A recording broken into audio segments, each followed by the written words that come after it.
അസ്സലാമലൈക്കും.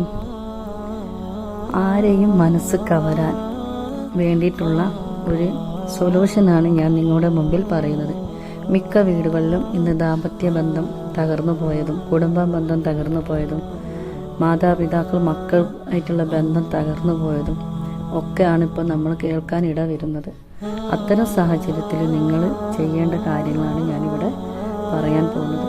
അങ്ങനെ ചെയ്താൽ അത് അതിൻ്റെതായ രീതിയിൽ നിങ്ങളത് അനുഷ്ഠിക്കുകയാണെങ്കിൽ നിങ്ങളുടെ ജീവിതത്തിൽ വമ്പിച്ച മാറ്റം തന്നെ സംഭവിക്കും ഇൻഷാ അല്ലാഹ്. അപ്പോൾ അത് ചെയ്തിട്ടാണെങ്കിൽ ഇപ്പോൾ ഭർത്താവിനാണെങ്കിൽ ഭാര്യയോട് നല്ല സ്നേഹമാവും.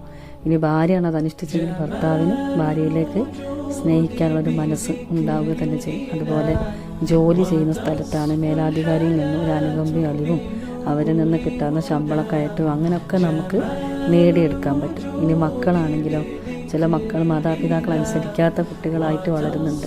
എത്ര പറഞ്ഞാലും എത്ര കേട്ടാലും മനസ്സിലാവില്ല.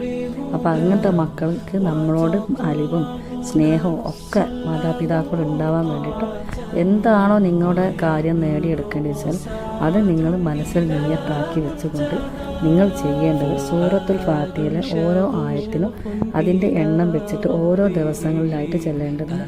അത് എങ്ങനെയെന്ന് ഞാനിവിടെ പറഞ്ഞു തരാം. ഞായറാഴ്ച ആണെങ്കിൽ അൽഹംദുലില്ലാഹി റബ്ബിൽ ആലമീൻ 616, തിങ്കൾ അറഹ്മാനുർ റഹീം 619, ചൊവ്വ മാലിക് യൗമിദ്ദീൻ 212, ബുധൻ ഇയ്യാക നഅ്ബുദു വ ഇയ്യാക നസ്തഈൻ 856, വ്യാഴാഴ്ച ഇഹ്ദിന സിറാത്തൽ മുസ്തഖീം 1073, വെള്ളിയാഴ്ച സിറാത്തൽ ലദീന അൻഅംത അലൈഹിം 1837, ശനിയാഴ്ച ഗൈറിൽ മഗ്ദൂബി അലൈഹിം വലദ്ദാലിൻ 4233 പ്രാവശ്യം.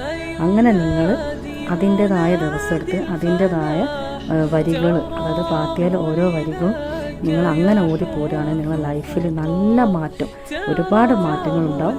അതുകൊണ്ട് നിങ്ങൾ ഓരോ ദിവസം അതിൻ്റെതായ കണക്കെടുത്ത് ചൊല്ലി നിങ്ങളുടെ ദുആ അള്ളാഹുവിനോട് ദുആ ചെയ്താൽ നിങ്ങളുടെ എല്ലാ കാര്യങ്ങളും റാഹത്തായിട്ട് കിട്ടും ഇൻഷാ അല്ലാഹ്.